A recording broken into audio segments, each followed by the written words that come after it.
Writing lies at the foundation of modern society. It's a technology that few of us think about, and today we'll explore the company behind the pen, Bic. Before the advent of metal pens, the Western world's writing instrument of choice was the quill. Finding bird feathers was not very hard, and ever since 600 Anno Domini, that is how most writing was done. Once this industrial revolution got underway, improved metallurgy and mass production techniques resulted in the deep pen. It was essentially a metal nib mounted on a handle. It could barely hold more ink than a quill, and its practical use was about the same. The first truly practical pens appeared at the end of the 19th century. They are what we call fountain pens, and the innovation behind them was that they had a reservoir of ink inside. The first commercially successful fountain pens were built in 1884 by this guy, Lewis Waterman. He was originally an insurance broker, but one day, when signing a very important contract, the prototype fountain pen he had bought for the occasion broke and leaked ink on the whole document.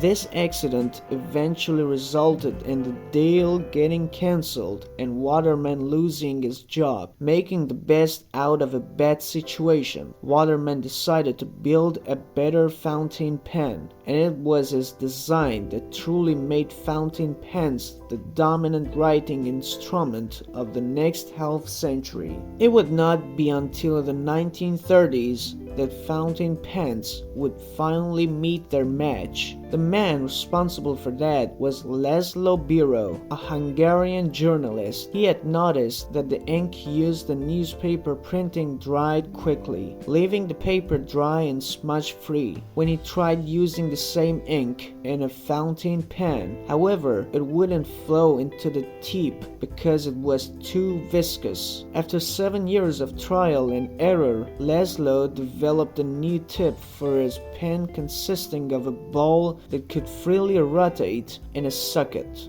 As the ball ran along the paper, it would siphon ink from an internal cartridge and spread it out evenly. What Laszlo had created was a ballpoint pen, but the timing of his invention was a bit unlucky. As a Hungarian Jew, Laszlo was well aware of what was happening in Germany, and so, in 1938, he packed his bags and moved to Paris. While there, he got the lucky chance of meeting the president of Argentina, Agustin Pedro Justo. He was so impressed by the ballpoint pen that he told Laszlo to emigrate to Argentina, which of course he did, as he wanted to be as far away from Germany as possible. Once in Argentina, Laszlo set up a company for his pens, and by 1943 he was selling them to His Majesty's Royal Air Force in the UK. This first generation of ballpoint pens was not perfect. However, the metal case was prone to leaking and the ink would often clog. Most of Laszlo's non-government clients ended up returning their pens,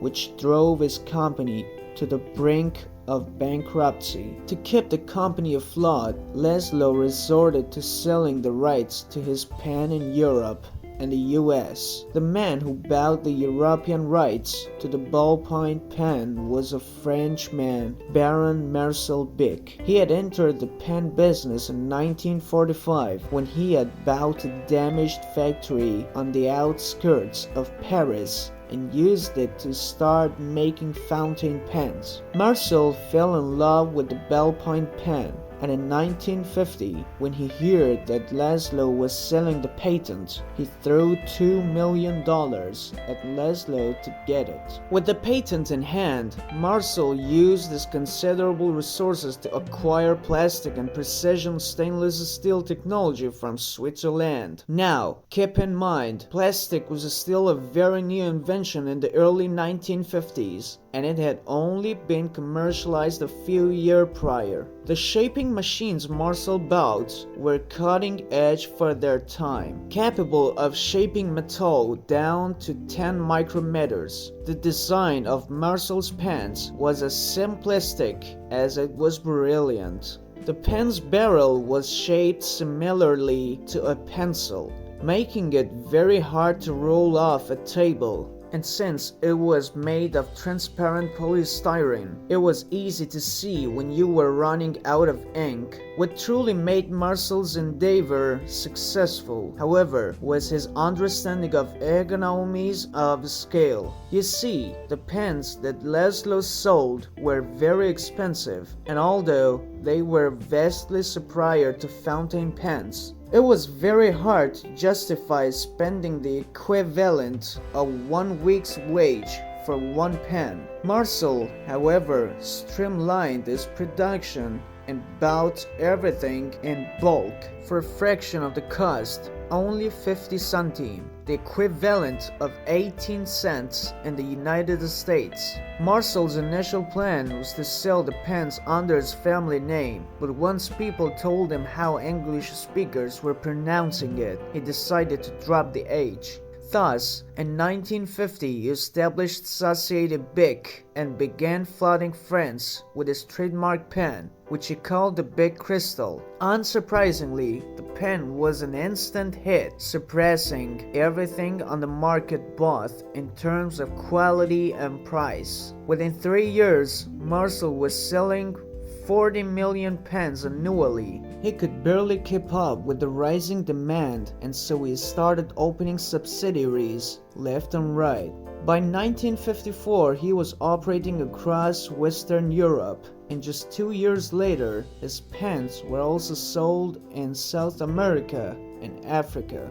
Marcel did not enter the United States market until 1958, and he did so in a very interesting fashion. Remember our friend Lewis Waterman? He was the insurance broker who started making fountain pens in the late 1880s. The company he had started was now the largest manufacturer of fountain pens in the US, but the ballpoint revolution had left them near bankruptcy. To gain a foothold in the States, Marcel offered to buy Waterman, and he did so for $1 million.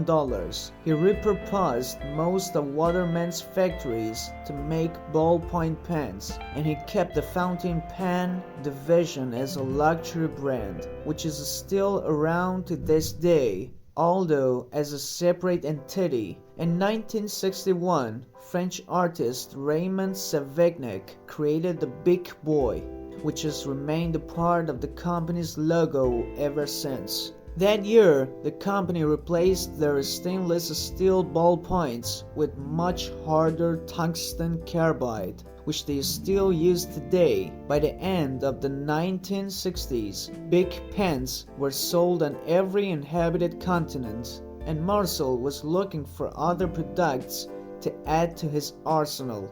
In line with his philosophy, he needed something cheap and disposable that people would use every day. A pocket lighter turned out to be the perfect candidate. Much like with the ballpoint pen, Marcel's affordable lighter outperformed all available alternatives and was capable of producing 3,000 flames over its lifetime. Its release in 1973 was met with universal acclaim, and today lighter sales make up over 35% of the company's revenue. Just 2 years later, Marcel found another market he could conquer, in what was essentially a declaration of war on Gillette. Bic released a disposable safety razor in 1975. They heavily undercut Gillette and have been a thorn in their sides ever since. Although Bic have had a hard time outcompeting Gillette, razor sales are still a big chunk of their business, making up almost 24% of their sales today. As a lifetime water sports enthusiast, Marcel established Bic Sport in 1979. which made windsurf equipment and sailboards. Although Bic Sport is still around today, it is a very minor part of the company and it has not been very successful. Marcel's future endeavors, however, would fare even worse. A few months after starting Bic Sport, Marcel decided to enter the clothing market by purchasing Guy Laroche from its founder for $10 million. At first, the deal seemed great, but with the legendary fashion designer in failing health and incapable of making new designs, the fashion company soon became unprofitable. When Guy himself died in 1989, things became even worse after a series of failed successors. Marceau was also getting pretty old at that point and was starting to make mistakes. Like when he tried to enter the perfume market in 1989 and failed so miserably that he scrapped the whole line of perfumes just 2 years later. Marcel died in 1994 and his son Bruno took up the reins to fix the company. His first move was to strengthen Bic's hold on the pen business by buying Whiteout and Tipex, the two largest correction brands in the world. He sold the unprofitable Guy Laroche in 2001, and it eventually ended up in the hands of a Chinese company. Since then, Bic has tried to venture into the realm of consumer electronics by selling mobile phones, tablets, and hydrogen fuel cells. But the results have been lackluster at best. Even today, their most successful products are Marcel's original trifecta: pens, razors, and lighters. In fact, just in 2016, Bic sold 7 billion pens, 2.5 billion razors, and 1.5 billion lighters. If time has shown anything, it is that the company's success lies in the simplicity of their products and judging by their failure to profit from anything more complex than a ballpoint pen. They would do well to continue honoring Marcel's legacy. Thanks a lot for watching, and as always, stay smart.